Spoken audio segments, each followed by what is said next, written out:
अस्सलाम वालेकुम। आज हम एडोब फोटोशॉप की क्लास 4 के साथ हाजिर हैं, जिसमें आज हम एडोब फोटोशॉप के OCS के बारे में सीखेंगे कि एडोब फोटोशॉप का OCS क्या होता है। हर सॉफ्टवेयर का अपना OCS होता है। OCS से क्या मुराद है? O से मुराद है ओपन अ फाइल, C से मुराद है क्लोज अ फाइल, S से मुराद है सेव अ फाइल। हम ये सीखेंगे कि आप एडोब फोटोशॉप में किस तरह से फाइल को ओपन करते हैं, किस तरह फाइल क्लोज होगी और आप एडोब फोटोशॉप के डॉक्यूमेंट को किस तरह से सेव कर सकते हैं। सबसे पहले हम बात करते हैं कि एडोब फोटोशॉप में न्यू डॉक्यूमेंट आप किस तरह से क्रिएट करते हैं। जब आप एडोब फोटोशॉप को ओपन करते हैं और एडोब फोटोशॉप की होम स्क्रीन पर होते हैं तो यहाँ पर आप ये देखें कि आपके पास क्रिएट न्यू का ऑप्शन होता है। जैसे आप इसको क्लिक करते हैं तो एक न्यू डॉक्यूमेंट का बॉक्स आपके सामने ओपन हो जाता है। इस न्यू डॉक्यूमेंट के बॉक्स के बिल्कुल टॉप पर आप ये देखेंगे, यहाँ पर आप देखें ये डिफरेंट मेन्यू यहाँ पर मौजूद है। रिसेंट से मुराद है कि जो फाइल आपने अभी अभी बनाई थी एडोब फोटोशॉप में उसका क्या साइज था। मैं जिस फाइल पे काम कर रहा था उसका साइज था 1920x1080 पिक्सल्स और 300 उसकी रेजोल्यूशन थी। इसी तरह से अगर आपने कोई डॉक्यूमेंट बना के सेव किया हुआ है तो वो यहाँ पर आएगा, लेकिन मैंने चूंकि सेव नहीं किया इसलिए यहाँ पे शो नहीं हो रहा। एडोब फोटोशॉप में न्यू डॉक्यूमेंट क्रिएट करने से पहले आपको ये पता होना चाहिए आप एडोब फोटोशॉप में काम क्या करने जा रहे हैं। क्या आपने फोटोज पर काम करना है, या आपने कोई प्रिंट लेना है, आर्ट पे काम करना है, वेबसाइट बनानी है, मोबाइल का कोई डिज़ाइन बनाना है, या फिल्म या वीडियो के थंबनेल्स वगैरह बनाने हैं। अगर आपने किसी फोटो पे वर्क करना है आप इस मेन्यू पे क्लिक करेंगे तो यहाँ पर देखें डिफरेंट ऑप्शन मौजूद हैं। आमतौर पर जिन साइजेस की पिक्चर होती हैं 16, 12, 3, 2, 6, 4, 7, 5 वो पहले से अवेलेबल है। इसी तरह अगर आपने प्रिंटिंग वर्क करना है तो आमतौर पर जो साइज इस्तेमाल होता है वो लीगल और A4 होता है। तो यहाँ पर देखें कि लीगल भी A4 भी है, इसके अलावा भी डिफरेंट साइज मौजूद है। आर्ट वर्क करना चाहते हैं तो वो यहाँ पे अवेलेबल है। अगर आपने कोई वेबसाइट का डिजाइन बनाना है देन यहाँ पर बहुत सारी ऑप्शन है कि वो लार्ज बनाना है, मीडियम है या कोई मिनिमम है, और उसके किस पोर्शन का डिजाइन बनाना है ये भी मौजूद है। और अगर आपने मोबाइल का कोई डिजाइन बनाना है तो यहाँ पे आप क्लिक करेंगे। और एक मजे की बात बताऊं, जो स्मार्ट वॉच है, स्मार्ट वॉच पे कोई डिजाइन का आप बनाना चाहते हैं एडोब फोटोशॉप में तो वो भी यहाँ पर ऑप्शन अवेलेबल है। इसी तरह से अगर आपने कोई फिल्म पे वर्क करना है तो आपकी फिल्म का या कोई थंबनेल बनाना है देन यहाँ पर ये ऑप्शन अवेलेबल है। तो अभी हम बात करते हैं रिसेंटली जो मैंने एक डॉक्यूमेंट बनाया था, यहाँ पर ये उसका साइज था। अब उसके बाद हम बात करते हैं इन ऑप्शन की। यहाँ पर देखें कि जो पहला है यहाँ पर आप इस फाइल का नाम रखेंगे कि आप जो फाइल क्रिएट करना जा रहे हैं। जैसे मैं उसका नाम रखता हूँ अब्दुल्ला ग्राफिक्स। उसके बाद यहाँ पर इसकी विड्थ कितनी रखनी है, लेंथ कितनी रखनी है, इसकी हाइट कितनी होगी।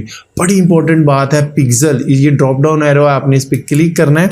यहाँ पर अब आप देखें डिफरेंट ऑप्शन खुल गई हैं। याद रखिएगा जो डॉक्यूमेंट आप बना रहे हैं वो उसकी जो मेजरमेंट है वो पिक्सल में भी है, इंचेस में भी है, सेंटीमीटर में भी है।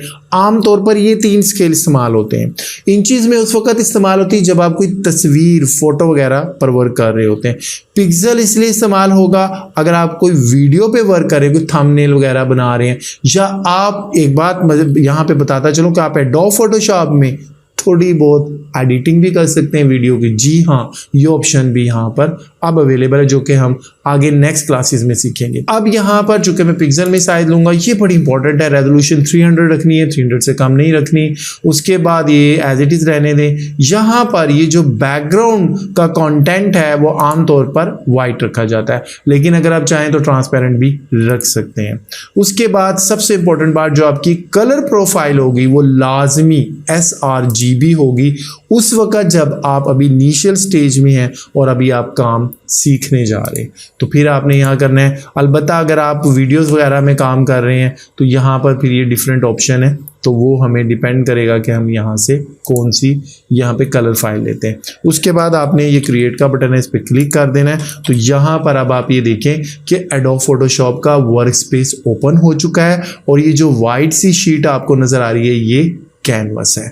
तो इस तरह से आप एडोब फोटोशॉप में फाइल को क्रिएट कर सकते हैं। और एक सबसे आसान तरीका है कंट्रोल N शॉर्टकट की है न्यू डॉक्यूमेंट बनाने की एडोब फोटोशॉप में।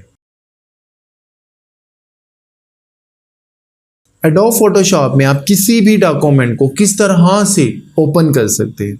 अगर आप एडोब फोटोशॉप की होम स्क्रीन पर आए, इस बटन को प्रेस करके आप होम स्क्रीन पे आ जाएंगे और वो फाइल, वो डॉक्यूमेंट आपने अभी रिसेंटली अपने एडोब फोटोशॉप में ओपन किया था तो उसका थंबनेल यहाँ पर आपको मौजूद नजर आएगा। तो जो भी थंबनेल हो, जस्ट आप उस पर क्लिक करें तो वो फाइल या वो डॉक्यूमेंट यहाँ पर ओपन हो जाएगा।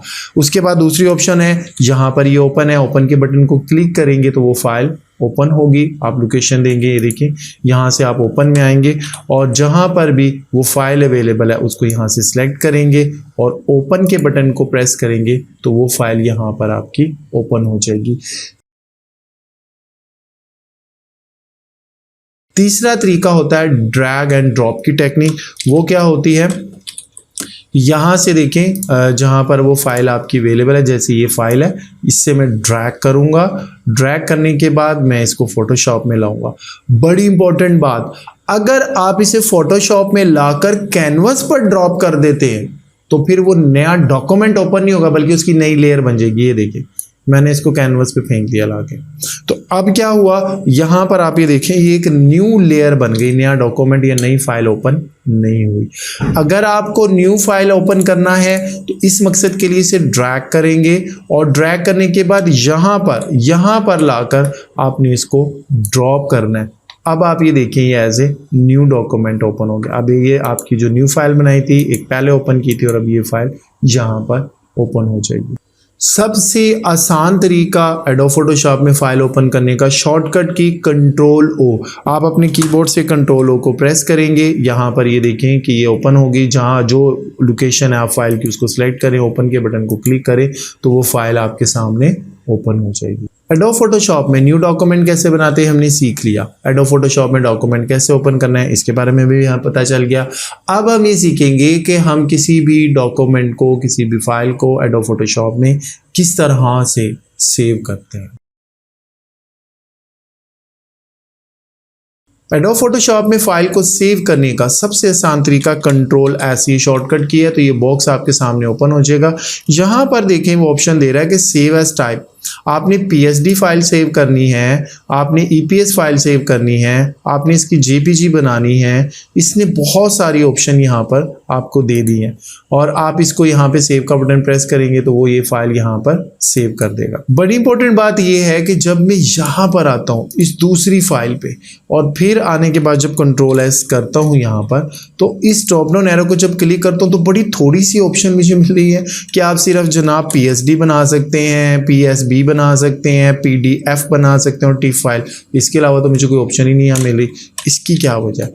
फिर दोबारा एक मरतबा देखिएगा कि जब मैं ये वाली फाइल पे आता हूँ, इस फाइल में आने के बाद इसको सेव करता हूँ तो यहाँ पर तो मुझे इतनी सारी ऑप्शन मिल जाती हैं कि मैं उसकी इतनी सारी फाइल्स बना सकता हूँ। लेकिन जब मैं बात करता हूँ यहाँ पर, तो यहाँ पे आके जब सेव करता हूँ तो गिनती की 4 ऑप्शन मेरे पास होती हैं कि इनको सेव करना है। इसकी क्या वजह है? याद रखिएगा कि यहाँ पर आपके पास फाइल ये जो है इसमें सिर्फ और सिर्फ एक लेयर है और यहाँ पर ये जो फाइल है इसमें अब आपके पास 2 लेयर आ गई है। याद रखिएगा एडोब फोटोशॉप में अगर फाइल एक लेयर पर कंसिस्ट करती है तो आप उसकी जेपीजी भी बना सकते हैं, पीएनजी भी बना सकते हैं, पीडीएफ भी बना सकते हैं, टिफ बना सकते हैं और बहुत कुछ आप उस फाइल का बना सकते हैं। लेकिन जैसे ही वो 2 लेयर पे आती है फिर आप उसका पीएसडी बना सकते हैं और पीएसडी के लिए क्योंकि लेयर जैसी ज़्यादा होती है, 1 से 2 होती हैं, तो फिर उसका पीएसडी बनता है, उसका जेपीजी पीएनजी फाइल नहीं बन सकती। फाइल के अंदर अगर आप सेव एज करना चाहते हैं, जो सेव एज की ऑप्शन होती है इसमें आप ये देखें कि आपके पास डिफरेंट ऑप्शन होती है कि जो फाइल आपने बनाई है आप उसी फाइल को एक और नाम से सेव करना चाहते हैं, तो इस मकसद के लिए आप सेव एज की ऑप्शन इस्तेमाल करते हैं। जैसे अगर आपने क्लास 4 के नाम से इस फाइल को फॉर एग्जांपल सेव किया है तो अब आप इसी को आप क्लास 4B के नाम से सेव कर सकते हैं। एक ऑप्शन और यहाँ पर अवेलेबल होती है सेव आ कॉपी। जो फाइल आपके सामने ओपन है इसकी एक कॉपी रेडी कर दे तो वो इस फाइल की कॉपी रेडी कर देगा। अब सेव एज और सेव एज कॉपी में फ़र्क क्या होता है? जब आप सेव एज करते हैं तो सेव एज करने से जो नया नाम आप देते हैं वो नए नाम वाली फाइल आपके सामने आती है, लेकिन जब आप सेव एज कॉपी करते हैं तो आपके सामने पुरानी ही फाइल खुली रहती है, अलबत्ता उस फाइल की एक कॉपी रेडी होकर सेव हो चुकी होती है। बात समझ आ रही है? अब आप ये देखिएगा कि इस फाइल का नाम क्या है, क्लास 3 टेस्ट। अब मैं इसको जब सेव एज करूंगा, अब मैं इसका एक नया नाम दे दूंगा जनाब, क्लास 3 टेस्ट बी करके इसको मैं जनाब सेव करता हूं। तो अब आप ये देखिएगा, अब यहां पर आपके सामने कौन सी फाइल ओपन हुई है, ये बस अब आपने देखना है। अब ये देखिए, जो क्लास टेस्ट यानी जो पहले वाली फाइल थी वो क्लोज हो गई है। अब जो नए नाम से आपने फाइल सेव की थी वो खुल गई है। और अगर मैं इसी की सेव एज कॉपी करता हूं, ये देखें जी, सेव एज कॉपी करूंगा और यहाँ पे मसलन मैं इसको दे देता हूं, इसका नाम हम कर देते हैं सी, ओके, और फिर मैं इसको सेव करता हूं। तो उसके बाद आप यहां पर देखिएगा कि जिस नए नाम से आपने फाइल सेव की थी वो ओपन नहीं हुई, बल्कि पुरानी ही फाइल आपके सामने ओपन है। बस हुआ ये कि जो फाइल थी उसकी एक कॉपी रेडी हो गई।